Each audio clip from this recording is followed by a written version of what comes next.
사랑하는 여러분 모두를 다시 한번 환영드립니다. 지난 한 주간 잘 지내셨죠? 날씨가 참 후덥지근하고 또 날씨가 업앤다운도 좀 있었고 그랬지만 또 그런 가운데 사소한 일들, 자그마한 일들도 우리 삶 가운데 있지만 그래도 우리 주님께서 우리와 함께 하시니 감사를 하며 그렇게 살아신 줄을 믿습니다.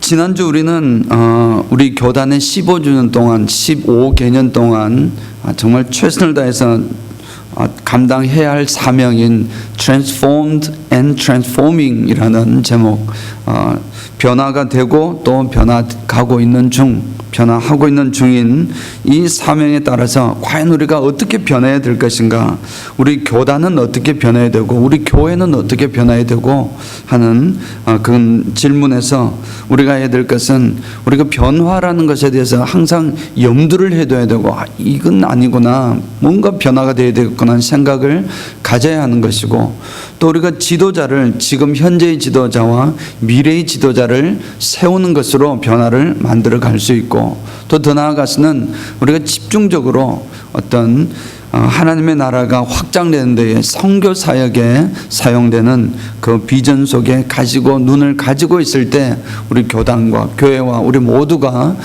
변화될 수 있습니다 라는 그런 이야기가 나눠졌습니다. 결론은 이런 것이었습니다. 결국은 이런 변화를 이루는 것은 근본적으로 나의 영적인 변화를 통해서 이루어진다는 것이었습니다. 내가 변해야 되는 것이고, 내가 지도자를 세우기도 해야 되지만 내가 스스로 지도자가 되어야 되는 것이고, 내가 바로 이 대사명을 이루는 그러한 하나님의 복음 전달자가 되어야 된다는 것이었습니다. 왜냐하면 정말 그렇습니다. 나 자신한 존재가 정말 가장 큰 변수입니다. 우리 교회만 해도 그렇습니다. 우리 교회에 빈자리가 많이 있습니다. 여전히 많이 있습니다. 어떻게 이 빈자리가 채워질까요? 하나님께서 하시면 하십니다. 그러나 목사님이 채우겠지, 아니면 장로님이 채우겠지, 권사님이 채우겠지, 아니면 집사님이 채우겠지 라고 이렇게 생각을 하게 될 것입니다. 그러나 하나님께서 이 교회에 자리가 없음을 보고 가슴 아파하고 채워져야 되겠다는 것은 마음을 주시는 것은 어떤 한 사람에게만 주는 것이 아닌 줄 믿습니다. 우리 개개인 모두 한 사람, 어린 아이에 이르기까지 한 사람 한 사람 우리 모두에게 이러한 가슴 아픈 것을 주시고, 교회가 어떻게 채워져야 하는 것에 대해서 하나님께서 원하시는 것은 다른 사람이 아니고, 여기 목사가 아니고 장로가 아니고 바로 내 자신, 내 한 사람 한 사람에 대해서 하나님께서는 관심을 가지고 계시고, 그러한 관심을 가지고 있는 그 가운데서 변화되고 변화 죽인 이 대사명을 이루는 사람은 다른 사람이 아니라 바로 우리 자신이다. 그 말씀을 같이 나누었습니다. 우리는 사실 이미 지도자입니다. 지도자라는 것은 나 자신보다는 단체를, 우리 공동체를 먼저 생각하는 그런 마음이 있는 분이라고 했습니다. 과연 사랑하는 성도 여러분들은 우리 공동체인 교회에 대해서 더 많이 생각을 하십니까? 물론 생각을 하실 줄 믿습니다. 많은 사람들이 이렇게 생각합니다. 교회를 다닐 때에 내가 이 교회에서 얻을 것이 무엇인가? 주일학교가 잘 되어 있고 교회 학교가 잘 되어 있고 시스템이 잘 되어 있는지, 그것을 보고서 내가 이 교회에서 무엇을 얻을 수 있을까라는 것에서 교회를 다닐 수가 있습니다. 그러나 그것보다는 내가 이 교회를 위하여 무엇을 할 수 있을까? 내가 할 수 있는 바는 무엇인가? 내가 미약하지만 때로는 적은 것인 것처럼 보인다 할지라도 나를 통해서 이 교회에 무엇을 내가 할 수 있을까? 그런 것에 더 관심이 있으십니까? 어느 쪽에 더 관심이 있는지는 우리가 내 자신인지 아니면 공동체를 생각하는지 그 마음을 가져야 갖는 것 속에서 발견할 수 있을 것입니다. 꽃 같은 마음으로 이제 여름 시즌이 되면 보통 많은 사람들은 이 여름에 어디를 놀러 갈까? 어디 가서 신나게 한번 즐기고 올까? 즐긴다는 것 나쁜 표현으로 말씀드린 건 아니고요. 좋은 휴식을 취하고 올까? 대부분 사람들은 그런 것에 관심이 많습니다. 특별히 미국 사람들은 많이 그렇습니다. 때로는 심지어는 그 휴가를 가기 위해서 열심히 일한다고 이렇게 이야기도 합니다. 그래서 열심히 일을 해서 휴가 가서 즐겁게 노는 것입니다. 신나게 휴식도 취하고 즐거운 시간을 가지고, 때로는 휴가 갈 돈이 마련이 안 되면 돈을 빌려서라도 휴가를 가는 것입니다. 그래서 즐겁게 신나게 지내고 그 빚을 다음에 또 열심히 일을 해서 갚는 것입니다. 또 그 다음 휴가를 가기 위해서 또 열심히 일을 하는 것입니다. 이렇게 여름 시즌은 특별히 휴가의 시즌으로 되어가 있지만, 우리 은혜와 평강교회에서는 여름 시즌이 되면 당연히 여러분 가슴속에 이미 선교라는 마음이 가슴에 피어오를 줄 분명히 믿습니다. 여름엔 선교 시즌이 되어서 IT를 가거나 또는 북미 원주민 선교를 가거나 직접적으로 그 지역을 가서 봉사하고 섬기기도 하지만, 또 간접적으로 이 사역을 위해서 이모저모로 도우고, 교회는 교회로서 돕고, 또 우리 성도들은 성도로서 돕고, 또 물질로 돕고, 또 직접 헌신으로 돕고, 여러 가지 모습들을 통해서 이루어가는 그런 시즌이 되는 것을 우리는 이미 이제는 기억해야 될 줄 믿습니다. 그런데 오늘 정작 정말 이 말씀을 통해서 같이 나누고 싶어 하는 말씀은, 하나님의 말씀은 우리가 선교를 하든 봉사활동을 하든 교회에서 일을 하든 그 무엇을 하든 간에 우리의 관심사는 우리 자신이 얼마나 하나님 앞에 점점 더 거룩해질 수 있는가, 여기에 있다는 사실을 우리는 다시 한번 인식하고 기억하기를 원합니다. 우리가 선교하느라고 분주하고 바쁘고 막 일을 하고 열심히 최선을 다하고 봉사도 하고 헌신도 하고 열심히 하지만, 그러다 보면 정작 가장 소중한 것, 그리스도와 하나님 안에서 내가 거룩해지는 것, 이 부분에 대해서 자칫 놓칠 수가 있기 때문에 그렇습니다. 정말 중요한 것은 하나님께서 우리를 바라보시는 우리의 중심입니다. 일이 아니라 마음이 더 중요하다는 것입니다. 그래서 항상 우리 예배할 때도 늘 이런 마음을 여러분들은 가져야 될 줄 믿습니다. 사랑하는 성도 여러분들이 주일에 이렇게 하나님 앞에 예배를 드립니다. 예배하는 이유가 무엇입니까? 예배하는 이유는 내가 이 예배를 통하여 하나님의 큰 은혜를 받을 것이다.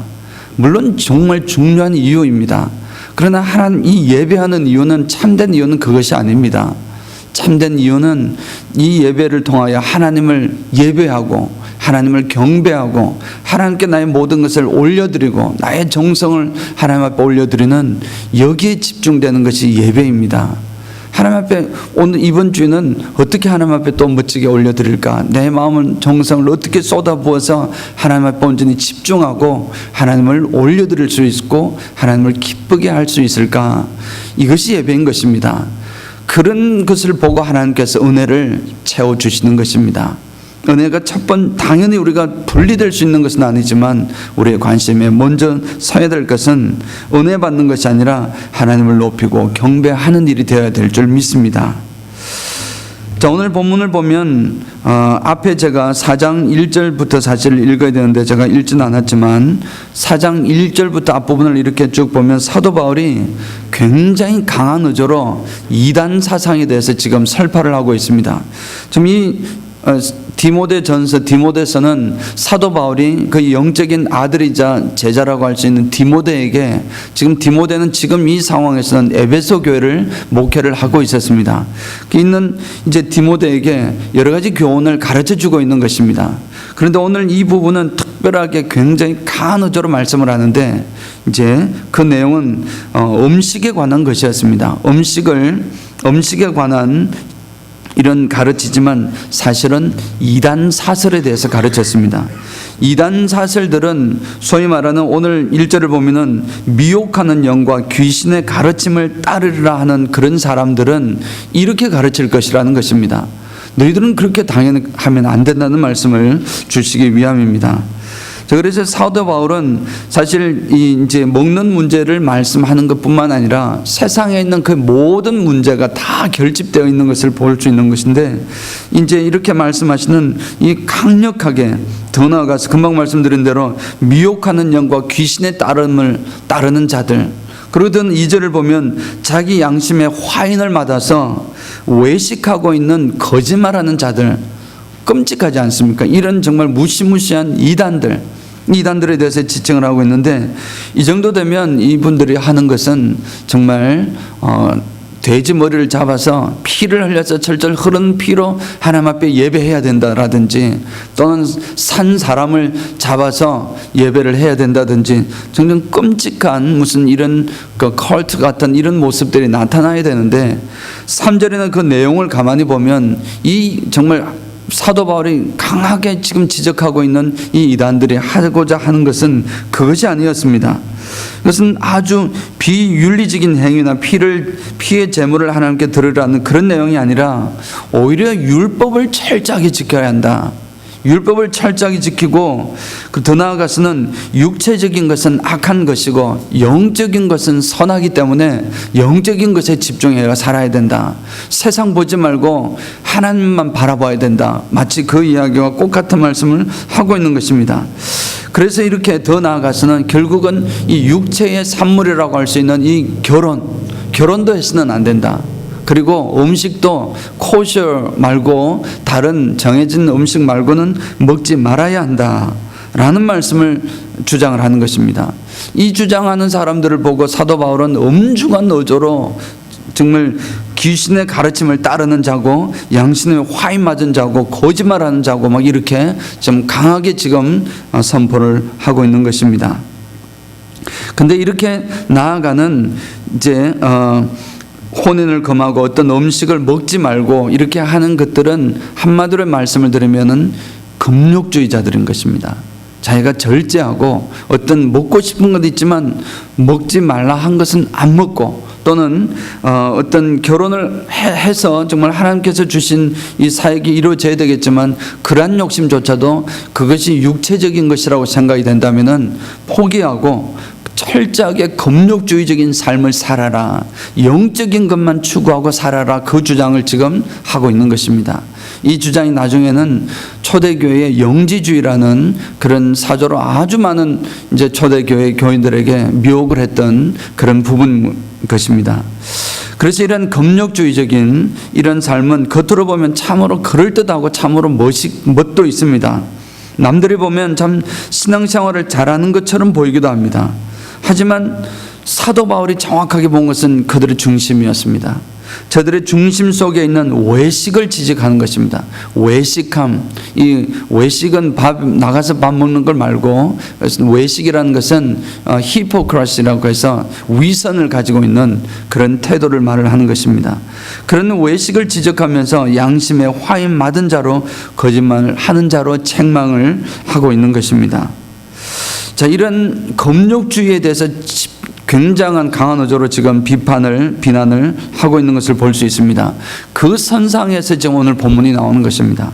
이제 4절을 오늘 본문의 말씀을 보면은 하나님께서 지으신 모든 것이 선하다, 이렇게 먼저 선포하셨습니다. 하나님께서 지으신 모든 것이 선합니다. 아멘.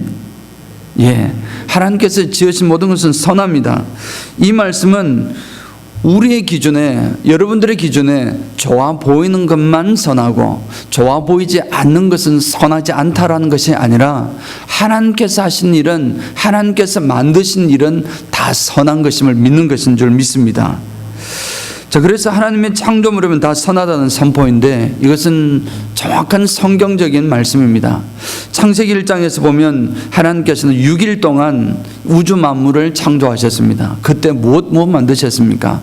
하늘을 만드시고, 또 땅을 만드시고, 또 바다를 만드셨습니다. 그 가운데 존재하는 동물들과 식물들, 여러 가지 생명체들을 만드셨습니다. 달도 만들고 별도 만들고 이런 모든 것을 만들었습니다. 그러한 모든 것들이 다 무엇입니까? 물질적인 것입니다. 영적인 것이 아니었습니다. 물질적인 것을 만드시고 그 6일 동안, 5일 동안 일단 말씀을 드리더라도 하나님께서는 그 하루하루마다 하나님 보시기에 좋았더라, 그렇게 표현하셨습니다. 하나님께서 꽃을 이렇게 만드시고 하나님 보시니까 내가 참 잘 만들었구나, 이렇게 하나님 보시기에 좋았더라, 그렇게 하신 것입니다.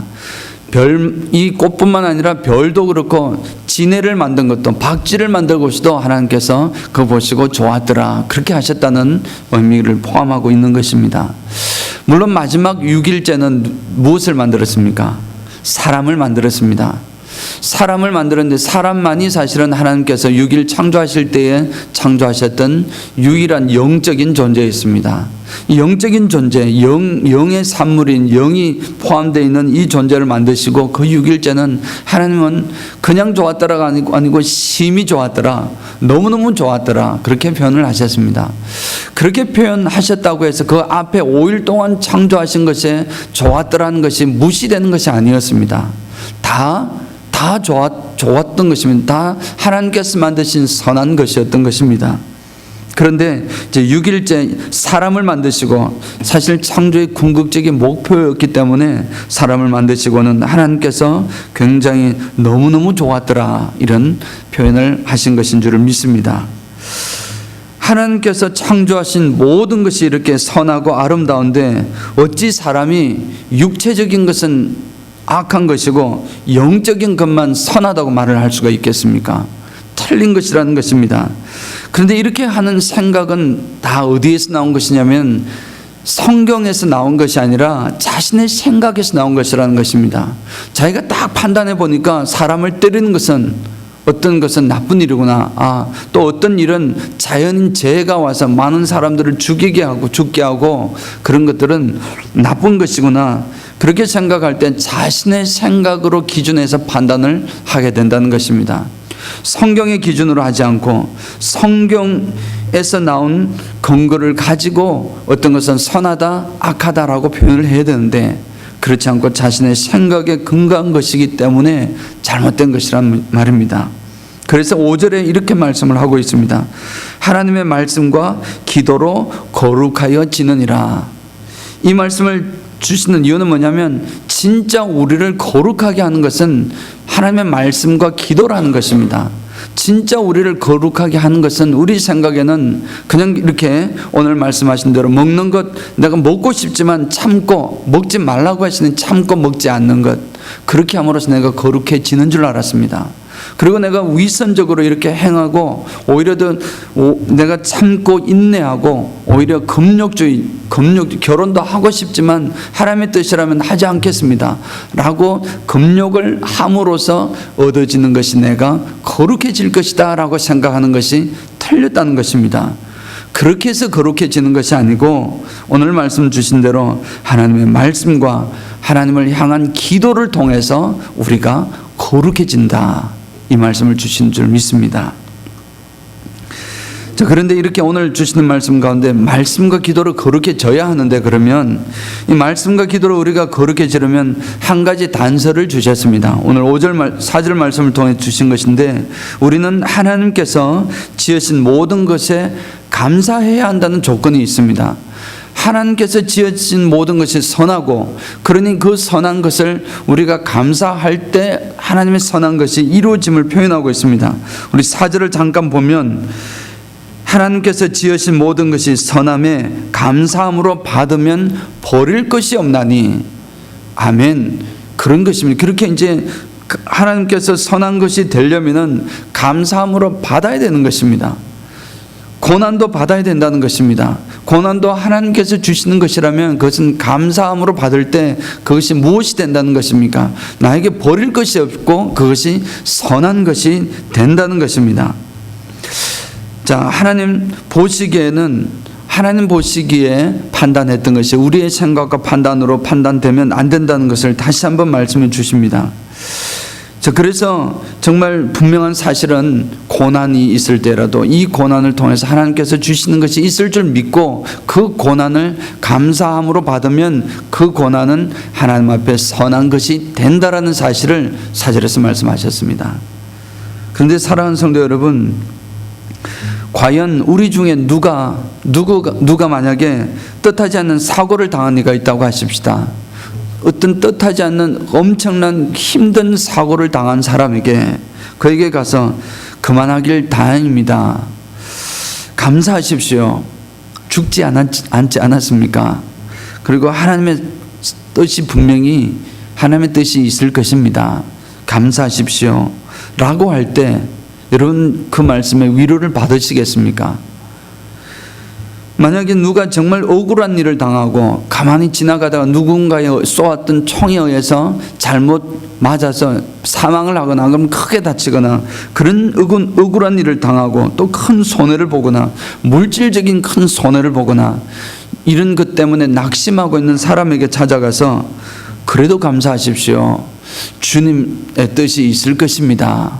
라고 이야기를 한다면은 주먹이 날라오지 않으면 참 감사한 일일 것입니다. 그렇게 과연 말을 할 수가 있겠습니까? 극심한 고난 중에 있는 사람이 눈물 콧물 흘리면서 하나님 어찌 그러실 수가 있습니까? 하나님 사랑이 하나님이라고 하셨는데 왜 이토록 나에게는 어려운 일만 생기는 것입니까? 하고 항의하고 외치고 또 반항하는 것이 너무나 자연스럽고 당연하다는 것입니다. 그런 당연한 일을 너무나 안타깝게도 한국교회를 포함한 우리 교회와 한국교회 대부분은 하나로 말씀을 들을 수 있지만 대부분 이런 경향은 그러한 진실한 태도를 못마땅하게 여기는 것입니다. 그러한 진실한 모습을 불편하게 여긴다는 것입니다. 아무리 어려운 환난을 당했다 해도 하나님 뜻이 있을 것입니다. 감사하세요 라고 권고해야만 그게 바른 권고로 이렇게 여겨지고, 그렇지 못하면 믿음 없는 사람 또는 믿음이 있어도 믿음이 약한 사람으로 낙인이 찍히는 것입니다. 그래서 불행을 당해도 마음 편히 아파할 수도 없습니다. 이것이 하나 누가 보면 어쩔까, 불행을 당해도 그런 것입니다. 정말 불행 중에 감사하라고 했으니 또는 범사에 감사하라고 했으니 그 일조차도 감사해야만 하는 것입니다. 진심으로 감사가 나오지 않는데도 불구하고 감사해라 하시니 그냥 감사를 하는 것입니다. 제가 말씀드린 건 틀렸다는 말씀이 아니고 이것은 위선이 될 가능성이 많다는 것입니다. 위선적인 모습이 될 수 있는 가능성이 많습니다. 하나님께서는 이것을 원하지 않으신다는 사실을 말씀을 하려고 하는 것입니다. 이것은 금욕주의와 또 다른 종류의 위선입니다. 금욕주의는 내가 안 함으로써 하나님 앞에 좀 자연스럽게 자랑스러워지려고 하는 그런 욕망이 있는 것이지만, 이것은 뭐냐면 자기가 아프면서도 아프지 않는 척함으로써 오히려 더 위선적인 태도로 오히려 교만한 모습이 또 다른 모습으로 나타나는 것입니다. 사랑하는 여러분, 욥이라는 분을 한번 생각해 보시기 바랍니다. 욥은 자신에게 불어닥친 불행 속 또는 고난 속에서 감사했을까요? 여러분 욥기를 많이 읽으셨으니까 여러분 기억나실 것입니다. 욥이 그 환난을 당했을 때, 그 고난을 당했을 때 욥이 하나님께 감사했을까요? 안타깝게도 그러지 않았습니다. 이 욥기에는 아예 죄송스럽지만 감사라는 단어 자체가 아예 등장조차도 하지 않습니다. 당대의 의인이라고 불렀고 하나님께서도 인정해 주셨던 이 욥도 어려움과 환난과 고난이 닥쳤을 때 하나님이 무슨 뜻이 있겠지요, 감사하십시오, 이렇게 하는 것이 아니라 그도 똑같이 우리와 마찬가지로 아픔을 토로했던 것을 볼 수 있습니다. 그런데 성경의 위대한 인물인 이 욥조차도 그런 어려움을 당했을 때, 환난과 고난을 당했을 때 감사하지 못하고 감사하지 않았었는데, 오늘날 우리들에게는 그 믿음의 식구들에게는 너무나 가차없이 그것을 강요하는 것입니다. 이런 분위기 때문에 성도들은 솔직해질 수가 없는 것입니다. 아파도 아프다 소리를 못하고 슬프도 슬프다 소리를 못하며 진정한 감사가 아니라 사실은 울분이 가득한데도 감사하라고 하니까 그것이 강박관념처럼 있으니까 이렇게 감사하는 척이라도 해야 하는 이런 어처구니 없는 이 분위기를 만들어버리는 것입니다. 이것은 결코 진실한 태도가 아닙니다. 마치 감정 없는 로봇과 같은 성도들로 만들어가는 것입니다. 위선적인 성도들을 점점 더 만들어가는 것입니다. 그리고 나서 그렇게 이야기를 하는 것입니다. 이게 바로 예수 믿는 사람들의 태도이지, 아주 멋있지 라고 이렇게 스스로 위안할지도 모르는 것입니다. 사랑하는 성도 여러분, 우리가 힘든 일을 당했을 때에 당장 감사한 마음이 일지 않을 때에도 우리가 서로 감사해야 한다고 이렇게 서로 다그칩니다. 힘든 일이 당한 사람은 그냥 위선자가 되어버릴 가능성이 너무나 많게 되는 것입니다. 근데 오늘 말씀에 다시 한번 생각해 보면 하나님이 지으신 모든 것이 선하니 감사함으로 받으면 버릴 것이 없느니라 했습니다. 분명한 말씀은 그 고난조차도 선한 일이라는 사실이 분명한 말씀입니다. 그런데 여기서 말씀하시는 이 감사는 비인격적인 방금 말씀드린 그런 감사가 아니라는 것입니다. 감사할 마음도 아직 생기지 않았는데 내 불행이 너무나 커서 어찌할 바를 모르고 있는 이 상황 속에서 좀 눈물을 흘려야 하고 아파해야 하고 갈등도 해야 되고 하나님 왜 그러실 수 있습니까? 라고 외치고 그런 과정이 있어야 되는데 그런 과정 싹 빼버리고 그냥 고난을 당했으니 하나님께 감사해야겠죠. 이것이 하나님의 뜻이 있겠지요. 나아가는 분명히 신앙이 위대한 사람은 분명히 할 수 있을 것입니다. 그러나 우리 대부분의 사람들은 위선으로 할 가능성이 너무나 많다는 것입니다. 그런 감사를 말하는 것이 아니라 비인격적인 감사를 말하는 것이 아니라 사람이 인격적인 존재이고 하나님 그리 창조하셨습니다. 하나님께서 이것은 타락하기 이전부터 인간이 타락하기 이전부터 사람을 인격적인 존재로 창조하셨습니다. 그래서 하나님과 교통하시고 하나님과 대화하시고 하나님과 교제를 나누시기 위해서 그런 인격적인 존재로 정서적인 존재로 하나님께서 원래 창조하셨습니다. 타락한 이후에 이것이 생겼다면 문제가 다르겠지만 타락 이전부터 하나님께서는 그리 창조하셨습니다. 당연히 슬픈 일을 당하면 눈물이 나고 아픔을 당하면 고통이 따르는 법입니다. 그러한 아픔과 고통과 슬픔을 애써 숨기려 할 필요가 없습니다. 그냥 자연스럽게 아프면 아픈 대로 울고 슬프면 슬픈 대로 울고 아프면 아프다고 표현하는 것이 정상인 것입니다. 근데 진짜 감사는 언제 생깁니까? 진짜 감사는 내가 고난을 당했을 때에 이 고난을 당하면서 아파하면서 하나님에게 불만도 토로해보고 어찌 그럴 수 있습니까? 라고 아픔과 슬픔과 이 고난을 겪어가는 그 과정 속에서 내가 감내하는 그 과정 속에서 점점 익숙해져가는 과정 속에서 진정한 것을 발견하게 될 줄 믿습니다. 이런 아픔과 고난이 있지만 그래도 나에게 주시는 이 영원한 하나님 나에게 허락하신 영원한 생명 이 구원에 대한 감사가 있구나. 구원에 대한 기쁨이 있구나. 그래서 하나씩 둘씩 감사의 모습들을 발견해내는 것입니다. 그게 진짜 감사인 줄 믿습니다. 그래서 감사는 발견을 하는 것입니다. 내가 비록 이런 시련 중에 있지만 내가 얼마나 아직까지 나에게도 감사해야 할 거리가 많은지를 처음부터 그것을 발견할 수 없습니다. 이제 시간이 지나면서 아플 것 아프고 정말 슬플 것 슬퍼하면서 그 과정이 조금 누그러질 때에 진정한 감사의 감사거리가 점점 생기게 되고 발견되어지는 것입니다. 그 감사가 진정한 감사인 줄 믿습니다. 오늘 하나님께서 말씀하시는 것은 지은 것이 다 선한데 감사함으로 그것을 받는다는 것은 그 고난 자체를 감사하라는 것이 아닙니다. 내가 고난 당한 것을 자체를 감사하라는 것이 아닙니다. 고난을 당한 것에 대해서 내가 아프고 슬프고 너무나 힘이 들지만 그 과정을 감당하는 과정 속에 있으면서 그 고난이 주는 의미가 있는데 그 의미를 통해서 감사할 수 있는 것인 줄 믿습니다. 고난이 감사한 일은 아닙니다. 고난을 통한 의미가 감사한 일이 된 줄 믿습니다. 그렇게 이제 하나님 앞에 진정한 감사를 발견하고 났을 때 어떤 상황이 일어나겠습니까? 하나님께서 이제 비록 그런 것이 진정한 감사가 일어나게 되면은 그 하나님 앞에 나에게 주어진 이 고통과 고난 이런 것들도 역시 나에게는 참된 감사거리로 받게 되는 줄 믿습니다. 이제 그런 것도 이해함으로써 점점 더 높아짐으로써 감사거리를 발견함으로써 이제 그 고난이 감사한 것이었구나. 그 고난이 하나님의 선한 일이셨구나라는 것을 깨닫게 되는 줄 믿습니다. 그럴 때에 비로소 이제 하나님 앞에 선한 것으로 하나님께서 만드신 것이니 선한 것으로 완전히 이루어지는 줄을 믿습니다. 사랑하는 성도 여러분, 우리 교회는 그런 솔직하고 아름다운 교회가 되기를 원합니다. 진실한 교회가 되기를 원합니다.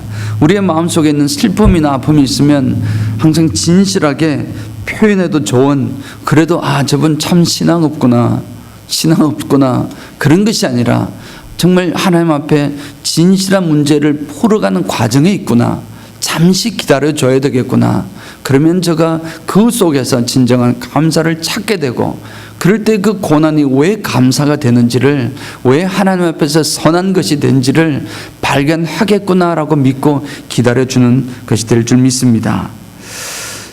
그 후에 나오는 진정한 감사를 바라보게 될 때 이제 하나님께서 더 이상 그때의 고난은 더 이상 아픔이 아니라 이제 선한 것으로 다가오게 되는 것입니다. 고난도 아픔도 버릴 것이 없이 다 유익한 것이 될 줄 믿습니다. 욥의 경우를 잠깐 다시 한번 보면은 욥이 고난을 당했을 때 처음부터 감사하지 못했습니다. 욥은 자신이 고난 당했을 때 하나님 앞에 항변했습니다. 울부짖었습니다. 하소연했습니다. 어찌 그러실 수 있습니까? 도대체 왜 그러십니까? 내가 무엇을 잘못했습니까? 차라리 날 죽여주십시오. 내가 태어나던 날이 참으로 원망스럽고 정말 저주스럽습니다. 이런 아픔들을 엄청나게 토로해냈던 것입니다. 그 과정이 진짜 감사로 가는 과정 속에 있는 것인 줄을 믿습니다. 그런데 그의 세 친구들이 있었습니다. 저는 이 장면만 생각을 하면 많이 말씀을 드렸지만 참 가슴이 뭉클하고 정말 이런 친구가 어디 있을까 그 생각을 자주 하게 되는 것인데, 만약에 세 친구들이 욥의 고난 당한 것을 보고 찾아왔습니다. 멀리서 세 사람 따로 떨어져 있다가 만나서 찾아왔습니다. 그리고 정말 어처구니 없는 고난에 빠져 있는 그 욥에게 찾아가서 하나님의 뜻이 있을 거야, 감사해야지, 만약에 그래 이야기를 했다면 욥이 어떻게 했을까요? 어찌 보면 정말 발칵했을 것입니다. 분노했을 것입니다. 그런데 이 세 친구들은 그러지 않았습니다. 그냥 와서 보니 자기가 상상했던 것보다도 더 엄청난 고난 속에 있는 것입니다. 그냥 가만히 흙을 뒤집어 쓰고 같이 욥 옆에 앉아서 땅바닥에 흙에 앉아서 일주일간을 아무 말 없이 그냥 같이 울어주고 같이 있어 주었던 것입니다. 잘 나가는 부자 친구라면 그럴 수 있겠습니다. 그러나 지금 이 욥은 망해도 그냥 완전히 망해버린 거지 같은 그런 존재였습니다. 몸도 성하지 않은 그런 사람이었습니다. 그런데 이 친구들이 옆에서 같이 울어주고 같이 앉아줄 수 있는, 친구가 되어서 울어줄 수 있는 이런 친구가 세상에 어디 있겠습니까? 저도 가만히 생각해 보니 만약에 제가 그런 욥과 같은 상황에 있는 고난에 빠져 있다면 과연 누가 몇 명이나 와서 정말 같이 말없이 너 왜 그랬느냐, 뭐 회개하라, 뭐 이런 이유가 아니고 정말 가만히 같이 앉아서 울어줄 수 있는 이런 친구가 과연 몇이 있을까? 한 명도 없는 것 같아서 너무나 참 안타까웠습니다. 그래서 거꾸로 이제 내가 그래야 되겠구나. 누가 내 친한 친구 중에서 한 사람이 그런 고난을 당했을 때 아무 조건 묻지 말고 그냥 가서 같이 울어주고 같이 있어주는 것, 이것을 해야 되겠구나. 그런 생각을 다시 한번 가지게 되었습니다. 이 욥이 이 세 친구의 대화 속에서, 그리고 나서 일주일이 지난 후에 대화가 시작이 되었지만 지나치게 자신의 죄를 무죄하다, 그것을 지나치게 강조하려다 보니까 그 세 친구는 네가 잘못 없이는 이 세 친구의 생각에서는 그것을 벗어날 수가 없는 것입니다. 세 친구의 생각에서 너가 잘못이 있을 것이다, 그것을 곰곰이 생각해 보아라. 그리고 그것을 하나님 앞에 용서를 빌어라. 그러면은 이 문제가 해결될 것이다. 그런 의도로 이야기를 하니까 욥은 내가 잘못이 없는데 왜 내가 잘못했느냐라고 하는 것에 대해서 결국 논쟁이 벌어진 것입니다. 그러나 그 결국은 우리가 알다시피 이 욥이 하나님께서 욥을 아들이기 때문에, 하나님께서 사랑하셨기 때문에 그를 편을 들어주셨지만 나머지 세 사람이 잘못했다고는 말씀드릴 수는 없습니다. 욥이 하나님 앞에 설 수 있었던 것은 욥은 하나님의 거룩함을 보았기 때문에 욥이 욥다운 모습으로 거듭날 수 있었던 것입니다. 하나님께서 거룩한 모습으로 드러나신 것을 바라보았을 때 더 이상 내가 무죄합니다, 하나님 내 잘못 없습니다, 무죄함을 증명하고 주장하고 항변하는 것이 온데간데 사라져버린 것입니다. 더 이상 그것이 문제가 되지 않는 상황으로 얼마나 그 자체가 부끄러운 일이었던지를 깨닫게 되는 것입니다. 그제서야, 성경은 표현하고 있지는 않지만 그제서야 욥은 진정한 감사를 그 가슴속에 하나씩 둘씩 회복해내기 시작을 했을 것입니다. 진정한 감사는 그러한 과정을 겪고서 자신에게 주어진 아픔을 감내해가는 과정 속에서 새록새록 생기는 것인 줄 믿습니다. 처음부터 감사할 수 없는데 감사하라고 강요하는 것은 거짓으로 감사할 수밖에 없는 위선을 만들어내는 것인 줄 다시 한번 생각합니다. 사랑하는 성도 여러분, 하나님께서 만드신 것 중에 말씀을 정리하면 선하지 않은 것이 아무것도 없습니다. 아픔도 슬픔도 고난도 사실은 하나님께서 온 것이라면 선한 것입니다. 그러나 그 아픔과 슬픔과 고난이 진정한 선함이 되기 위해서는 반드시 우리가 그것을 감사함으로 받아야 하는 때입니다. 감사함으로 받을 때에 그때의 감사는 비인격적인 위선적인 껍데기만 감사가 아니라 그 아픔을 겪으면서 그 아픔을 참아내면서 눈물을 흘리면서 그 문제가 하나씩 이렇게 나름대로 이제 익숙되어져 가면서 그 과정 속에서 자연스럽게 생기는 감사인 줄 믿습니다. 그때의 그 과정 속에서 이제 그 고난은 하나님의 선하심이 드러나는 것입니다. 괜히 아픈데 아픈 척 하지 마시기를 그래서 축원드립니다. 아픈데 아픈 척 하시기를 원하는 것입니다.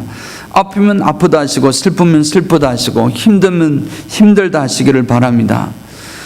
우리 주님은 정말 우리들의 있는 모습 그대로, 우리의 있는 모습 그대로, 부족하면 부족한 대로 있는 모습 그대로 나아가기를 원하시는 것입니다. 다 잘난 사람만 원하는 것이 아닙니다. 잘난 사람, 못난 사람, 이런 사람, 저런 사람, 모든 사람이 있습니다. 하나님께서는 우리의 있는 모습 그대로 나아가기를 원합니다.